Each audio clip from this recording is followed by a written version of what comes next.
আমাদের সবার জীবনেই না এমন কিছু কিছু মানুষ থাকে যে মানুষগুলোর জন্যই আমাদের বেঁচে থাকা।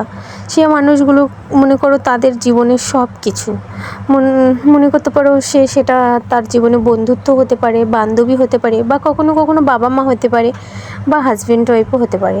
ভালো বন্ধুত্ব হলে কিন্তু হাজব্যান্ড ওয়াইফের ভিতরেও তার থেকে ভালো, মানে তাদের যে সম্পর্কটা তার থেকে ভালো বন্ধুত্ব কিন্তু হয় না। কিন্তু সবার ভিতরে সেই হাজব্যান্ড ওয়াইফের সেই সুন্দর সম্পর্কটা থাকে না, কিন্তু যাদের মধ্যে থাকে তাদের কথাটাই আমি বলছি। তো যাই হোক, সেই ভালো বন্ধুত্বর জন্য না আমরা বেঁচে থাকি, ভালোবাসাটা থেকে আমরা সেই যে মায়াটার জন্যই বেঁচে থাকি আমার মনে হয়।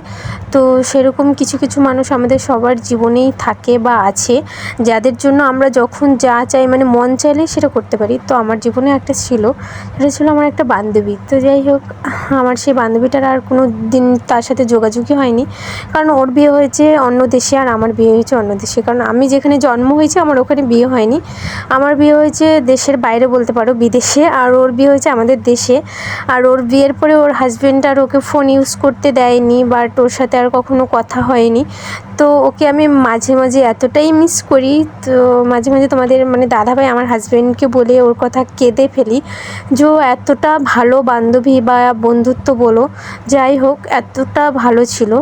তো তারপরে তো তোমার দাদাভাই আসলো আমার জীবনে, তো ওকে পেয়ে তো আরও সব কিছু ভুলে গেলাম। এখন ওর জায়গাটা তোমাদের দাদাভাই নিল।